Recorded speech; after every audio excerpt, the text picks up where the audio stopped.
Hello everyone, welcome to learner bee. I am Shivani Chauhan. इस वीडियो में हम लोग देखेंगे क्लास 8 सिविक्स की बुक का जो लास्ट चैप्टर है, chapter 10 law and social justice. तो हम लोगों ने क्लास 7th में पढ़ी थी स्टोरी ऑफ अ शर्ट कि शर्ट किस तरीके से खेतों में सबसे पहले क्या होता है, रुई कपास उगाई जाती है, उसके बाद उसको साफ़ किया जाता है, फिर बुनकर उसको बुनता है, बहुत लंबा प्रोसेस होता है, उसके बाद जाकर के शर्ट बनती है। तो हमने उसमें ये भी देखा था कि जो फार्मर है वो कितना कम कमा पाते हैं और जो ये शर्ट बेचते हैं बड़ी बड़ी कंपनीज ये कितना ज़्यादा कमाती हैं। तो इसमें डायरेक्टली इनडायरेक्टली हम लोग क्या देखने की कोशिश करते हैं कि किस तरीके से जस्टिस नहीं मिल पा रही है उन लोगों को जो इतनी मेहनत से खेतों में काम करके कपास उगा रहे हैं, उन्हें कितना कम पैसा मिलता है और ये जो फैक्ट्री ओनर्स हैं, बड़े बड़े बिजनेस पर्सन हैं, कितना ज़्यादा कमा लेते हैं। तो मार्केट जो है वो एक्सप्लॉइटेटिव सा हो गया है वर्कर्स के लिए, कंज्यूमर्स के लिए, प्रोड्यूसर्स के लिए। मतलब क्या कि जो रॉ मटेरियल बना रहा है, खेती कर रहा है किसान, वो इतना कम कमाता है और ये जो फैक्ट्री वाले हैं ये बहुत ज़्यादा कमाते हैं। तो इस तरीके की जो एक्सप्लॉइटेशन है, कई जगह पर बेकार काम करवाया जाता है, मतलब बिना पैसे दे करके ज़बरदस्ती मार पीट कर धमका कर काम करवाया जाता है। तो इस तरीके की चीज़ें ना हो, सरकार ने कुछ चीज़ें इंश्योर करी हैं, कुछ कानून बनाए हैं कि ये जो अनफेयर प्रैक्टिसेस कई बार हमारे देखी जाती हैं मार्केट में वो ना हो। और मिनिमम वेजेस एक्ट भी लेकर के आए हैं कि कम से कम इतना मिनिमम वेज की कुछ बना दिया है पैसे कि इतना पैसा तो काम करवाने के लिए आपको देना ही पड़ेगा। तो देखिए चैप्टर स्टार्ट करते हैं तो इसमें बताते हैं कि एक कॉमन सिचुएशन है मार्केट की। Let us take a common market situation where the law is very important. मतलब मार्केट सिचुएशन में कानून बहुत ज़्यादा ज़रूरी है।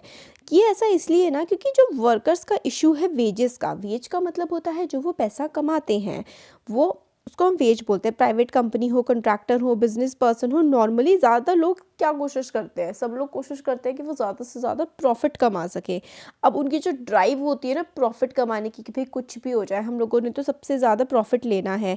इससे क्या होता है कि वो अपना प्रॉफिट कमाने के चक्कर में जो वर्कर्स होते हैं ना इनको सही तरीके से पैसा प्रोवाइड नहीं करते हैं, सही वेजेस सही पैसा इनको नहीं देते हैं। एग्जाम्पल के लिए कि लॉ की आइज़ में, लॉ के लिए तो, कानून के लिए तो इलीगल है आप लोग की भाई काम करवा लो और वर्कर्स को पैसा ना दो, ये तो बिल्कुल इलीगल चीज़ है।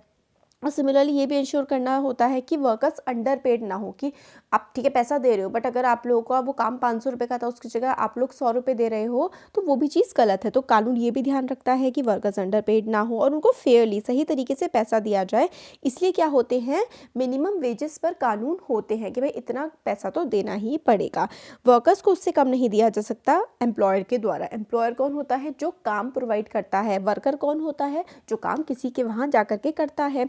तो मिनिमम वेजेस जो हैं वो हर साल जो है रिवाइज किए जाते हैं, एवरी फ्यू ईयर्स, मतलब 1-2 साल में, 2-3 साल में, कि इतना पैसा तो आपको काम करवाने के लिए देना ही पड़ेगा।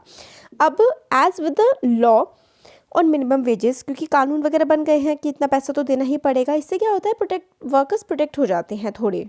बट क्या सच में ऐसा होता है कि मिनिमम वेजेस वर्कर्स को सच में प्रोवाइड किए जाते हैं। मार्केट क्या, जो प्रोड्यूसर का इंटरेस्ट है, कंज्यूमर का इंटरेस्ट है मार्केट में। प्रोड्यूसर कौन होते हैं, जो चीज़ें बना रहे हैं। कंज्यूमर कौन हुए, जैसे हम चीज़ें इस्तेमाल करते हैं तो हम कंज्यूमर हुए। तो जो मिनिमम वेजेस एक्ट हैं या फिर जो कानून बनाए जाते हैं, ये जो 3 लोग होते हैं ना, वर्कर जो काम कर रहे हैं, कंज्यूमर जो हम लोग यूज़ कर रहे हैं, प्रोड्यूसर जिनके बड़े बड़े फैक्ट्रीज हैं, है ना, वो मतलब एक्सप्लॉइट ना करें किसी को भी। वर्कर्स जो हैं वर्कर्स को परेशान ना करें, वर्कर्स को ही क्यों एक्सप्लॉइट करते हैं, क्योंकि देखिए क्या है ना, हमारे देश की जनसंख्या काफ़ी ज़्यादा है और बेरोज़गारी बहुत ज़्यादा है, जॉब्स बहुत कम है, इसलिए बहुत ही कम पैसे में वर्कर्स काम करने के लिए तैयार हो जाते हैं। इसीलिए ही तो है कि मिनिमम वेजेस एक्ट लाना पड़ा कि भाई ऐसा ना करें कि बहुत ही ज़्यादा कम पैसे में, क्योंकि लोगों के पास तो काम नहीं है तो वो तो कितने में भी करने को तैयार हो जाते हैं, बट वो काम इतना ज़्यादा उन्हें करना पड़ता है, पैसे वो बहुत कम कमा पाते हैं। तो सरकार को इस चीज़ के मतलब वर्क करती है कि भाई जितने मिनिमम वेज है कि एक इंसान को जीने के लिए जितनी मिनिमम चीज़ चाहिए उसका तो वो पैसा कमा ही ले। तो ये जो पिक्चर में है दिखा रखा है कि वर्कर्स है टेक्सटाइल मिल, टेक्सटाइल होता है कपड़े की मिल है अहमदाबाद में, वो काफ़ी ज़्यादा कंपटीशन उनको पावर लूम से झेलना पड़ रहा है। पावर लूम मतलब इलेक्ट्रिसिटी से चलने वाली जो चरखी वो होती है, उसमें कपड़े बनते जाते हैं। इससे क्या है कि जो पावर लूम्स जो हैं, इसमें ये बताया गया है कि बहुत ज़्यादा कंपटीशन बढ़ने की वजह से जो छोटे वो थे ना, छोटे छोटे कारखाने इस टाइप के जो लगे हुए थे वो काफ़ी ज़्यादा बंद होते जा रहे हैं और जो लेबर है वो पहले लोग अपने छोटे छोटे कारखाने खोल लेते थे, अब बड़े बड़ी जो फैक्ट्रीज़ बन गई हैं इनकी वजह से उनका बेरोज़गार से हो गए हैं, अब उनका काम नहीं इतना चलता है। तो यही सब बताया गया है। टेबल 1 जो है वो प्रोवाइड करता है कुछ इंपॉर्टेंट लॉज। ये देखिए जो टेबल 1 है इसमें हमें कुछ इंपॉर्टेंट लॉज बताए गए हैं ताकि relating to the protection of these various interest की कौन कौन से कानून हैं और ये कानून ज़रूरी क्यों हैं और किसके इंटरेस्ट में है, किसको ये फ़ायदा पहुँचा रहे हैं। तो पहला लॉ है हमारा मिनिमम वेजेस एक्ट का। ये बताता है कि कम से कम इतना पैसा तो आपको देना ही पड़ेगा काम करने के लिए। ज़रूरी इसलिए है क्योंकि वर्कर्स को भाई फेयर वेजेस, सही वेजेस नहीं दिए जाते हैं, क्योंकि उनकी कंडीशन काम करने की बहुत ही ज़्यादा ख़राब है और लोगों को बहुत ही काम चाहिए, उनकी बार्गेनिंग पावर नहीं बचती। बार्गेन करना होता है कि भाई मोल भाव करना। अब क्योंकि इतने सारे वर्कर हैं, काम करने के लिए बड़े सारे लोग मौजूद हैं और नौकरियां कम हैं, तो भाई कम से कम कितना भी पैसा मिलेगा लोग काम करने को तैयार हो जाते हैं, इसलिए मिनिमम वेजेस एक्ट लाना ज़रूरी है।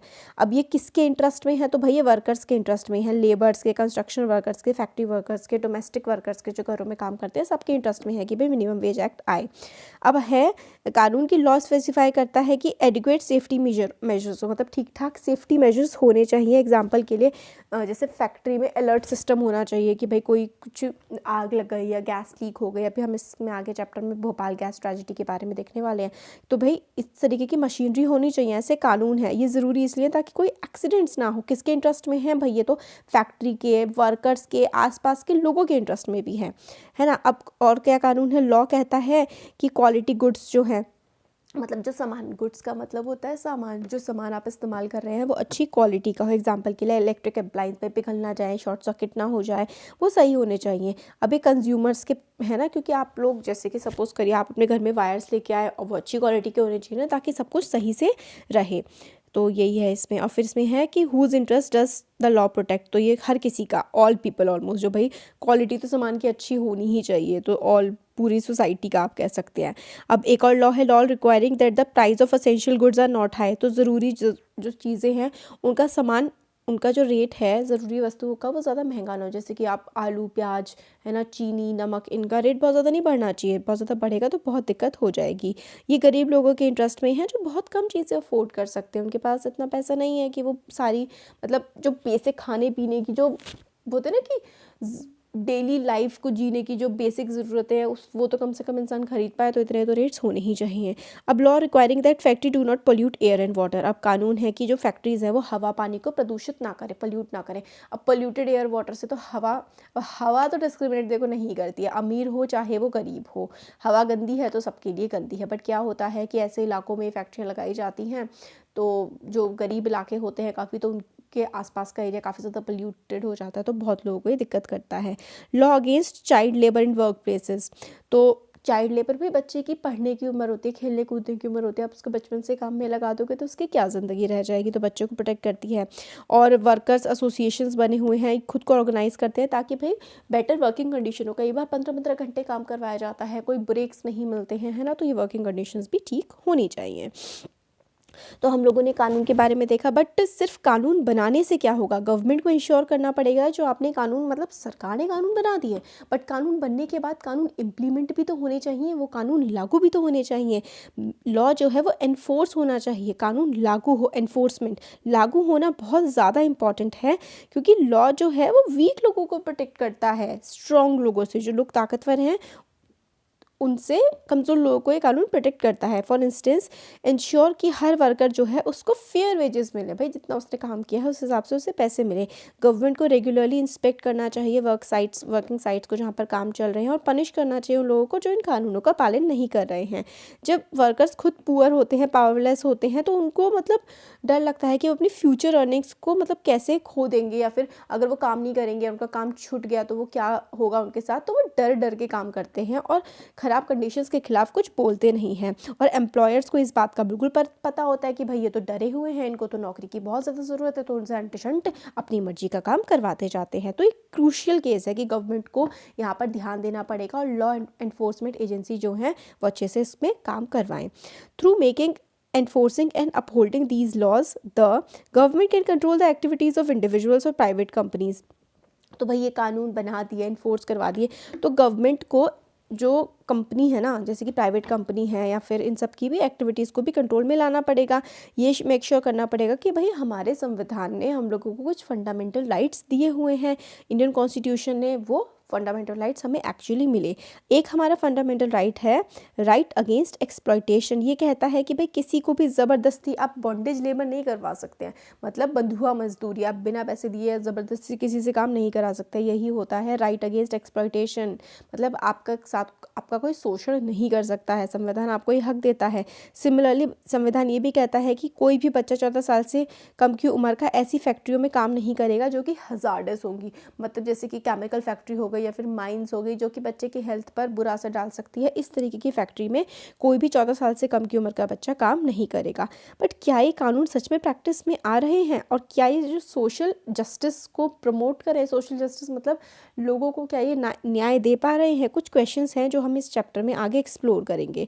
तो जो 2001 का सेंसस है, यहाँ पे देखिए छोटी बच्ची बर्तन धो रही है, 2001 का सेंसस है जिसमें लगभग 4 मिलियन यानी कि 40 लाख बच्चे जो हैं 5 से 14 की एज में वो हजार्डस इंडस्ट्री में, जो बहुत ही उनकी हेल्थ के लिए ख़राब है, ऐसी इंडस्ट्री में छोटे बच्चे काम करते हैं। 2016 में पार्लियामेंट ने अमेंड किया था child labour prohibition and regulation act 1986। तो एक एक्ट आया था 1986 में, child labour prohibition and regulation act. इसमें बैन कर दिया इन्होंने कि भाई 14 साल से कम की उम्र के बच्चे जो है काम नहीं कर सकते हैं, और 14 से 18 साल की उम्र के बच्चे जो है हजार्डस ऑक्यूपेशंस में काम नहीं कर सकते। इससे क्या हुआ, इट मेड एम्प्लॉइंग ये बच्चों को अपने दुकानों पे या कहीं पर फैक्ट्रीज़ में काम पर रखना एक अपराध बना दिया गया। इससे आपको मतलब कोई अगर ऐसा काम करता है, बच्चों को काम पर रखता है ऐसी जगहों पर जो उनकी हेल्थ के लिए बहुत ज़्यादा ख़राब होंगी, तो 6 से 2 साल तक की उन लोगों को सज़ा हो सकती है और 20,000 से 50,000 तक का फ़ाइन भी लग सकता है। सेंट्रल गवर्नमेंट ने स्टेट गवर्नमेंट से बोला है कि ऐसा प्लान डेवलप करे ताकि इन बच्चों को जिनसे काम करवाया जा रहा है ऐसी जगह, उनको रेस्क्यू किया जाए, उनको वहाँ से निकाला जाए, उनको रिहेबिलिटेट किया जाए, ऐसी जगह पर उनको रखा जाए, पढ़ाया जाए ताकि उनका फ्यूचर सिक्योर हो सके। ऑनलाइन पोर्टल है pencil.gov.in, platform for effective enforcement for no child labour. Pencil एक पेंसिल पोर्टल है कि भाई चाइल्ड लेबर बच्चे ना करें। ये फंक्शनल है, 2017 से काम कर रहा है और इसमें आप कंप्लेंट फाइल कर सकते हैं, चाइल्ड को ट्रैक कर सकते हैं, इम्प्लीमेंटेशन कर सकते हैं, मॉनिटरिंग कर सकते हैं नेशनल चाइल्ड लेबर प्रोजेक्ट की, कि भाई जो बच्चों से काम करवाया जा रहा है वो नहीं चलेगा, इसका पूरा काम ये देखती है सरकार। अब ये देखिए, दुनिया की सबसे बड़ी इंडस्ट्रियल ट्रेजिडी हमारे देश में हुई है, भोपाल गैस ट्रेजिडी। इसमें क्या हुआ था, दुनिया की सबसे बड़ी इंडस्ट्रियल ट्रेजिडी जो है वो 24 साल पहले, अब तो खैर ज़्यादा टाइम हो गया, 1984 में हुई थी। 2 दिसंबर 1984 मिथाइल आइसोसाइनाइड एक हाईली पॉइजनस, बहुत ही पॉइजनस जहरीली गैस है।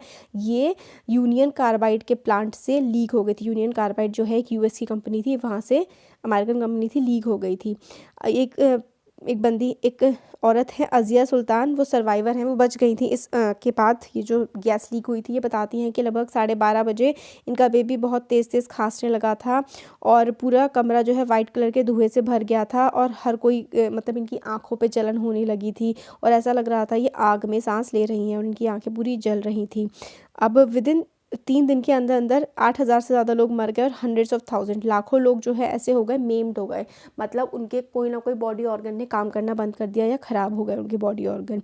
ज़्यादातर लोग जो इस पॉइजन गैस से इफ़ेक्ट हुए थे वो पुअर लोग थे, वर्किंग क्लास के लोग थे। लगभग 50,000 लोग जो हैं आज भी सिक हैं, मतलब बीमार हैं इसकी वजह से। और जो लोग सर्वाइव किए ना, मतलब जो लोग बच भी गए इस भोपाल गैस ट्रेजेडी में, आज भी उनको बहुत ज़्यादा रेस्पिरेटरी डिसऑर्डर्स है, मतलब सांस लेने में दिक्कत है, आंखों की प्रॉब्लम है, कई तरीके की अजीब अजीब एबनॉर्मैलिटी दिक्कतें लोगों में आ गई हैं। ये देखिए, ये फ़ोटो में इस बच्ची के साथ देखिए कैसी बैठी हुई है और हाथ पैर कैसे टेढ़े हैं, आँखें मुँह, मतलब कैसी कैसी दिक्कतें लोगों के साथ आ गई इस भोपाल गैस ट्रेजेडी के बाद। डिज़ास्टर जो है वो एक जो भी कुछ हुआ एक एक्सीडेंट नहीं था, डेलिबरेटली बिल्कुल इग्नोर किया गया था। पता था कि कोई सेफ्टी मेजर्स वहाँ पर अपनाए नहीं जा रहे हैं, सिर्फ कॉस्ट की कटिंग के लिए, पैसे को कम से कम करने के लिए इसका मतलब सारी सेफ्टी मेजर्स को बिल्कुल इग्नोर किया गया था। भोपाल डिज़ास्टर में काफ़ी सारे कई हज़ार लोग मर गए, फिर भी मतलब यूसी कंपनी के एम्प्लॉयज़ जो हैं प्रोटेस्ट कर रहे हैं यहाँ पर। अब इसके बाद इतने सारे एविडेंस थे, फिर भी जो यूनियन कार्बाइड कंपनी को दोषी ठहराने के लिए, फिर भी ये लोग बच करके निकल गए। और एक लीगल बैटल हुई, गवर्नमेंट ने रिप्रेजेंट किया विक्टिम्स को एक सिविल केस में। $3 बिलियन का कंपनसेशन मांगा गया था, बट सिर्फ 3 बिलियन का मांगा गया था, बट मिला कितना, 470 मिलियन ही मिला 1989 में। सर्वाइवल ने अपील, जो सर्वाइवर्स थे मतलब जो लोग बच गए थे, उन्होंने सुप्रीम कोर्ट में भी अपील किया कि भाई जो पैसा दिया जा रहा है ये बहुत ही ज़्यादा कम है, बट इसके बाद कुछ हुआ नहीं। और ये जो यूसी है, ये यूनियन कार्बाइड जो है कंपनी, ये टॉक्सिक केमिकल बनाती थी, और ये जितने भी वो जहरीले केमिकल्स थे ना, ये पूरी फैक्ट्री छोड़ के चले गए सारे के सारे लोग यूएस वापस, मगर वो जो केमिकल्स थे वो आज भी भोपाल में प्रेजेंट हैं। अब डाउ केमिकल के नाम से ये कंपनी मौजूद है, और इसने कहा कि इनकी कोई रिस्पॉन्सिबिलिटी नहीं है कि ये उस फैक्ट्री को जाके क्लीन अप करेंगे। अब इसकी वजह से क्या हो रहा है, वो जो केमिकल्स, जहरीले केमिकल्स वहाँ पर बच गए थे, वो ज़मीन में जा रहे हैं, वो पानी में मिक्स हो रहे हैं जाकर के, और बहुत ज़्यादा नुकसान पहुँचा रहे हैं। 24 साल बाद भी आज लोग फाइट कर रहे हैं, जो इनजस्टिस, जो बुरा उनके साथ हुआ है। सेफ ड्रिंकिंग वाटर उनको नहीं मिल रहा है, हेल्थ केयर फैसिलिटी, जॉब्स नहीं है उनके पास, और फिर भी जो एंडरसन, जो कि यूसी का चेयरमैन था यूनियन कार्बाइड का, वो क्रिमिनल चार्जेस उसको दिए थे, बट उसके साथ कुछ भी नहीं हुआ, मतलब कोई केस उसके खिलाफ नहीं बना। अब इसमें ये जो आगे का चैप्टर है ना, एनफोर्समेंट लॉज और new laws to protect the environment, ये हम लोग नेक्स्ट वीडियो में कवर कर लेंगे, क्योंकि है ना 15 इसके बाद वाली वीडियो भी 15 मिनट की बन जाएगी, नेक्स्ट वीडियो में हम लोग देख लेंगे। तो कैसा लगा वीडियो ज़रूर बताइएगा, अच्छा लगा तो लाइक करिए, चैनल को सब्सक्राइब करिए, अपने फ्रेंड्स के साथ शेयर करिए। Thank you.